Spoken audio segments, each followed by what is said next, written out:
नमस्कार, छत्तीसगढ़ की तमाम बड़ी खबरों के साथ मैं हूं सिमरन कौर। आइए देखते हैं आज की सुर्खियां। टॉप 10 शहरों में 8वें स्थान पर रायपुर। सीएससी ने जारी की नई रिपोर्ट। जुलाई से शुरू हो सकता है छत्तीसगढ़ विधानसभा का मानसून सत्र, जल्द जारी की जाएगी अधिसूचना। कांग्रेस अध्यक्ष मरकाम हुए नाराज, विभाग के 2 प्रमुख लोगों को जारी किया नोटिस। कोरबा जिले को मिली करोड़ों की सौगात, मुख्यमंत्री बघेल ने किया 121 कार्यों का लोकार्पण। छत्तीसगढ़ की राजधानी रायपुर को सुशासन में दूसरा स्थान मिला है। वहीं रायपुर देश की टॉप 10 रहने योग्य राजधानियों में 8वें स्थान पर है। सीएससी द्वारा इस संबंध में ईज ऑफ लिविंग इंडेक्स 2020 जारी किया गया है। इस रिपोर्ट में बताया गया है कि राज्य की राजधानियां भारत के सबसे अधिक रहने योग्य शहरों में से एक है। ईज ऑफ लिविंग इंडेक्स 2020 के अनुसार छत्तीसगढ़ की राजधानी रायपुर 8वें सर्वश्रेष्ठ राजधानी में शामिल है। इतना ही नहीं, रायपुर गुड गवर्नेंस के टॉप शहरों में भी शामिल है। रिपोर्ट में बताया गया है कि सुशासन में रायपुर देश की राजधानियों में दूसरे स्थान पर है। पहले स्थान पर भोपाल और दिल्ली को चौथा स्थान प्राप्त हुआ है। महापौर एजाज ढेबर ने इस उपलब्धि पर खुशी जाहिर करते हुए बताया कि शहर को और भी सुविधा युक्त बनाने का प्रयास किया जाएगा। रायपुर को सेकंड नंबर प्राप्त हुआ है। और ईज ऑफ लिविंग की बात करें, पूरे देश में जो रहने लायक जो हमारा जो शहर है उसमें हमें 8वां स्थान हमें प्राप्त हुआ है। इसका मतलब ये हुआ कि हम जो देश की राजधानी जो दिल्ली कहलाती है, हम उससे भी आगे निकल गए हैं। एक प्रकार से ये जिस तरीके से माननीय मुख्यमंत्री भूपेश बघेल जी और जिस तरीके से सरकार के जो काम हुए हैं, जिस तरीके से एक तालमेल मिला के, जिस तरीके से एक टीम वर्क बन के जो रायपुर शहर में राजधानी में जो काम हुआ है, उसका ये नतीजा है कि आज हम देश के टॉप 2 पे टॉप 8 पे हम लोग यहाँ पर विराजमान है। छत्तीसगढ़ विधानसभा का मानसून सत्र 26 जुलाई से शुरू हो सकता है। विधानसभा का यह सत्र 5 दिनों तक चलने की संभावना है। इसको लेकर अधिसूचना जल्द जारी हो सकती है। कोरोना संक्रमण के चलते बजट सत्र को 12 दिन पहले स्थगित करना पड़ा था। अभी प्रदेश में संक्रमण कमजोर स्थिति में है, जिसको देखते हुए विधानसभा का मानसून सत्र बुलाने की तैयारी चल रही है। मानसून सत्र में कोविड गाइडलाइन का पूर्णतः पालन कराया जाएगा। कांग्रेस पार्टी के प्रदेश अध्यक्ष मोहन मरकाम बेहद नाराज बताए जा रहे हैं। प्रवक्ताओं के प्रशिक्षण कार्यक्रम में उन्होंने जो बात नहीं कही वह मीडिया में कैसे आ गई, इस बात को लेकर संचार विभाग के कुछ लोगों को नोटिस दिए जाने की बात सामने आ रही है। बीते दिनों छत्तीसगढ़ कांग्रेस संगठन ने टीवी डिबेट में आने वाले प्रवक्ताओं के लिए एक प्रशिक्षण कार्यक्रम रखा था। इस कार्यक्रम में अनेक वरिष्ठ नेता भी शामिल हुए थे। पता चला है कि प्रदेश अध्यक्ष मोहन मरकाम ने अपने संबोधन में जिन बातों का जिक्र नहीं किया, ऐसे तथ्य मीडिया रिपोर्ट्स में आखिर कैसे आ गए? यह सवाल मरकाम ने संचार विभाग के प्रमुख लोगों से पूछा है। पता चला है कि मोहन मरकाम ने यहां तक कह दिया कि मीडिया रिपोर्ट्स में ऐसी खबरें कैसे छप गईं? ये मीडिया विभाग की जिम्मेदारी है कि नहीं? मोहन मरकाम का गुस्सा यही नहीं थमा। सूत्रों का दावा है कि मरकाम ने 3 दिनों के भीतर जवाब प्रस्तुत करने के निर्देश दिए हैं। हालांकि इस मुद्दे को लेकर ना तो संचार विभाग का कोई पदाधिकारी और न ही कांग्रेस का कोई नेता इस मुद्दे पर कुछ कहने को तैयार है। मुख्यमंत्री भूपेश बघेल ने कोरबा जिले को 103 करोड़ 70 लाख रुपए के 121 विकास कार्यों की सौगात दी। मुख्यमंत्री अपने निवास कार्यालय से वीडियो कॉन्फ्रेंसिंग के माध्यम से टीपी नगर स्थित राजीव गांधी इंडोर ऑडिटोरियम में आयोजित कार्यक्रम से जुड़े। वीडियो कॉन्फ्रेंसिंग के लोकार्पण में कोरबा जिले के 66 करोड़ 63 लाख रुपए के 93 नए विकास कार्यों के लिए शिलान्यास किया गया। वहीं 36 करोड़ 27 लाख रुपए से अधिक के 28 कार्यों को जिले वासियों को लोकार्पित किया गया। मुख्यमंत्री बघेल ने कहा कि राज्य शासन की रीति नीति और योजनाओं से ग्रामीण इलाकों तक समृद्धि और खुशहाली की नई बयात आ गई है। लॉकडाउन के समय जब पूरे देश में मंदी थी, तब सबसे ज्यादा ट्रैक्टर और मोटरसाइकिल छत्तीसगढ़ में ही बिक रही थी। कार्यक्रम में वीडियो कॉन्फ्रेंसिंग के माध्यम से सीधे राजधानी से कोरबा जिले के प्रभारी मंत्री और स्कूल शिक्षा मंत्री डॉक्टर प्रेमसाय सिंह टेकाम, स्वास्थ्य मंत्री टीएन सिंहदेव, कृषि मंत्री रविन्द्र चौबे, महिला एवं बाल विकास मंत्री अनिला भेड़िया सहित अपर मुख्य सचिव सुब्रत साहू भी शामिल थे।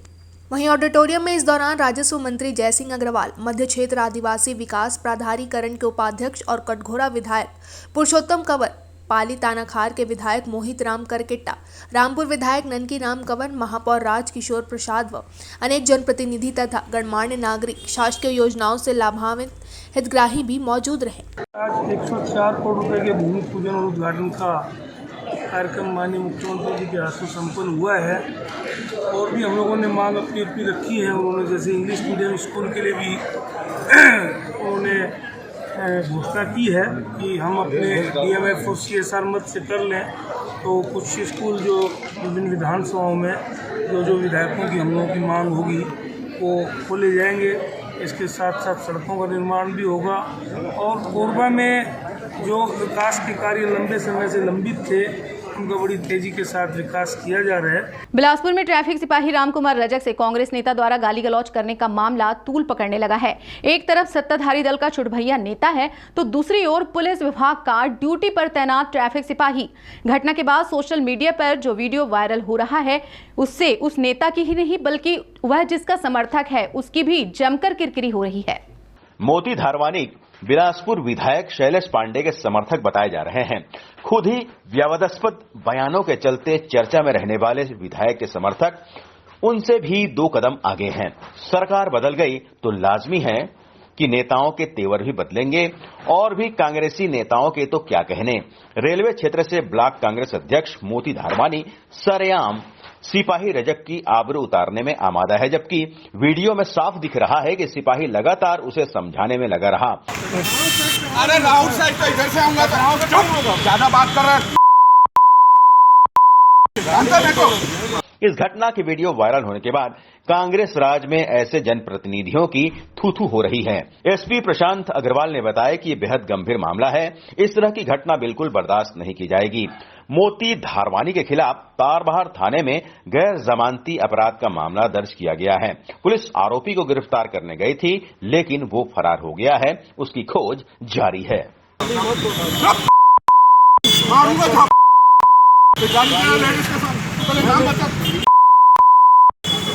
मेरा फोन दो भैया, नहीं दूंगा। मेरा फोन दो प्लीज। चला शब्द नहीं करता मैं बताता हूँ।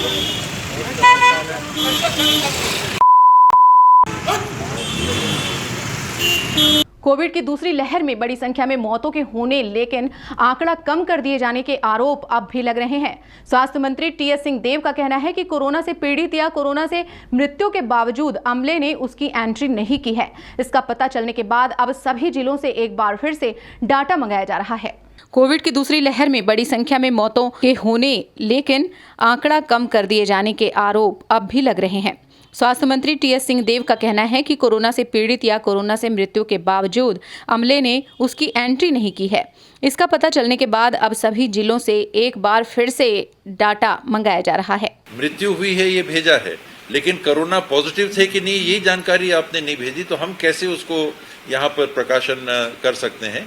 ये हमारे तरफ से त्रुटि हो जाएगी। तो इसमें जो देरी होती है वो देर के कारण महीनों भी बीत गए हैं कई प्रकरणों में, लेकिन जितने भी प्रकरण आएंगे, जितने हमारी जानकारी में आए हैं वो, और जो भी हमारी जानकारी के बाहर के भी अगर होंगे वो, जितने प्रकरण आएंगे तस्दीक करके एक एक ऐसी मृत्यु को अगर वो कोरोना पॉजिटिव थे तो चढ़ाया जाएगा।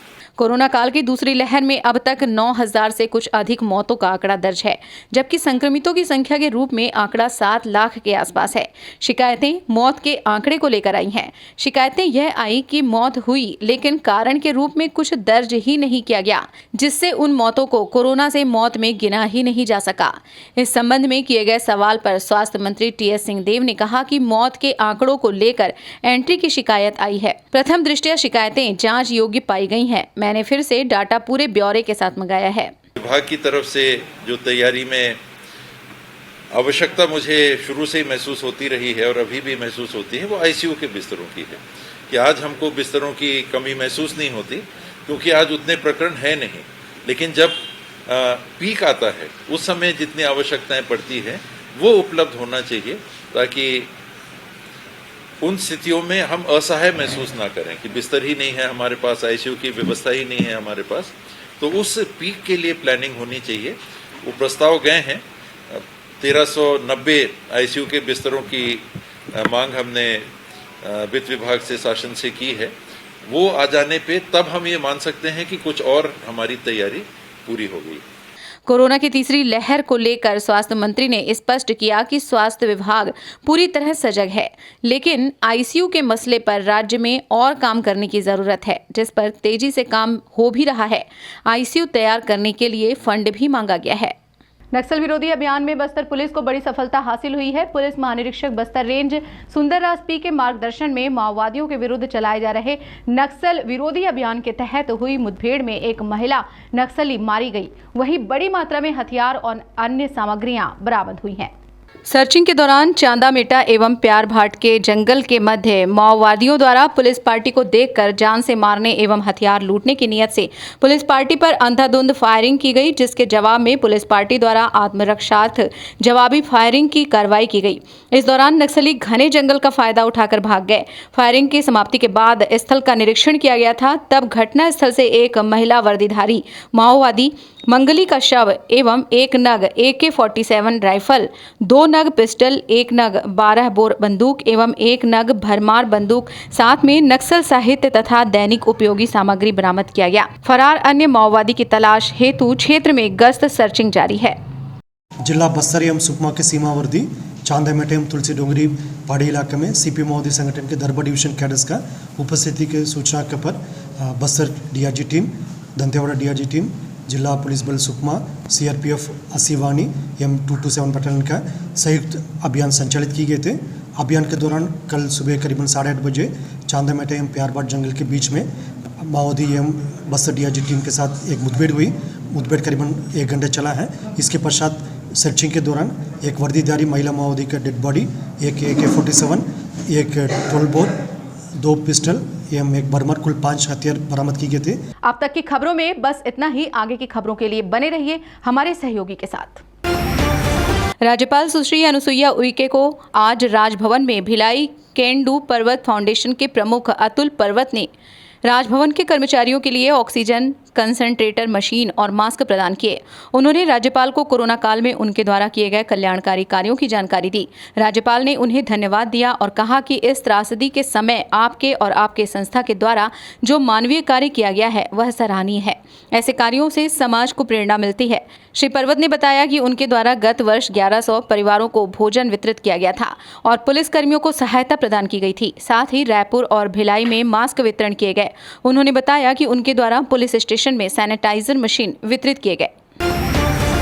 निलंबित IPS मुकेश गुप्ता पर आरोप है कि दुर्ग जिले के SP के रूप में काम करने के दौरान उन्होंने कूट रचित दस्तावेजों के आधार पर साडा की मोतीलाल आवासीय योजना में भूखंड का आवंटन अपने नाम कराया था। दर्ज प्रकरण के अनुसार गुप्ता ने साडा भिलाई के पूर्व पदेन सदस्य होने के नाते अपने पद व प्रभाव का दुरुपयोग करते हुए साडा भंग होने के एक दिन बाद ही 9 जून 1998 को 2928 वर्ग फुट भूखंड के बदले उससे लगभग दोगुने भूखंड यानी 5810 वर्ग फुट की रजिस्ट्री चेक देकर कराई। इस मामले में माणिक मेहता की शिकायत पर गुप्ता के खिलाफ सुपेला थाने में धारा 409, 420, 467, 468, 471, 201 और 421 के तहत मामला पंजीबद्ध किया गया था। सूकों के मूल्य प्रकरण अभी भी लंबित हैं। इसी वजह से गुप्ता ने संबंधित याचिका वापस ले ली। पिछले दिनों पुराना बस स्टैंड के पास एक दुकान के कब्जे को लेकर कांग्रेस के 2 नेताओं के बीच मारपीट की घटना का जिक्र करते हुए पूर्व मंत्री अमर अग्रवाल ने कहा कि जब से कांग्रेस की सरकार आई है तब से यहां भू माफियाओं का राज हो चुका है और अवैध प्लॉटिंग के साथ फर्जी रजिस्ट्री की बाढ़ आ चुकी है। अपने निवास स्थित कार्यालय में पत्रकारों से चर्चा करते हुए पूर्व मंत्री अमर अग्रवाल ने राज्य सरकार पर गंभीर आरोप लगाए। उन्होंने स्पष्ट किया कि बिना सरकारी संरक्षण के इस कदर खुलकर जमीन का हेरफेर संभव ही नहीं है। खुद सरकार शासकीय जमीनों की बंदरबाट कर रही है। ऐसा अपने करीबी भू माफियाओं को लाभ पहुंचाने के मकसद से किया जा रहा है। अधिकांश भू माफिया कांग्रेस से जुड़े हुए हैं। बिलासपुर जमीन के अवैध कारोबार करने वाले भू माफियाओं की राजधानी बन गई है। कृषि मंत्री रविंद्र चौबे ने धान खरीदी केंद्र की खामियों के लिए भाजपा की सरकार को ही जिम्मेदार ठहराया है। वहीं उन्होंने शराब की बिक्री के सवाल पर कहा कि अपनी आय बढ़ाने के लिए पूर्व मुख्यमंत्री रमन सिंह ने यह व्यवस्था बनाई थी। इस संबंध में घोषणा पत्र में जो कहा गया है उस पर अमल करने की बात भी उन्होंने कही।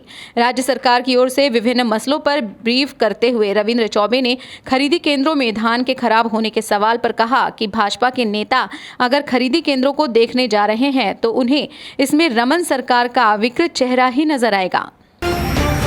कक्षा 12वीं का छात्र अपने दोस्तों के साथ साइकिलिंग करते हुए भिलाई से रायपुर खानून नदी आया हुआ था। गहरे पानी में नहाने के रोमांच के चलते अनेक दोस्त पानी में उतर गए। इस दौरान दिव्यांश नाम का बालक गहरे पानी में डूब गया। इस दौरान कुछ दोस्त पानी में नहाने का वीडियो भी बना रहे थे। स्थानीय लोगों ने नदी में कूदकर उसे बचाने की कोशिश की, लेकिन 2 घंटे तक शव निकाला नहीं जा सका। गोताखोरों की टीम ने कड़ी मशक्कत के बाद शव को बाहर निकाला। कोरबा जिले का सियासी पारा फिलहाल गर्म हो चुका है। इसकी शुरुआत तब हुई जब कोसाबाड़ी जोन में नगर निगम की बनाई गई सड़क 5 दिन बाद उखड़ गई थी। भाजपाई पार्षदों ने इस सड़क में भ्रष्टाचार का आरोप लगाते हुए गिट्टी उठाकर मेयर के टेबल पर रख दी थी। मामले में एफआईआर दर्ज कर लिया गया है। अगले दिन भाजपा युवा मोर्चा के कार्यकर्ताओं ने शराबबंदी के मुद्दे पर मंत्री जयसिंह अग्रवाल के घर का घेराव किया। दोनों मामलों में शुक्रवार को राजस्व मंत्री जयसिंह अग्रवाल ने अपनी तीखी प्रतिक्रिया दी। राजस्व मंत्री ने कहा कि पार्षद अभी नादान हैं, उन्हें सीखने में समय लगेगा। उन्हें इस तरह की घटिया हरकत नहीं करनी चाहिए। कुछ प्रयास करना ही है तो अपने अपने वार्डों पर ध्यान दें।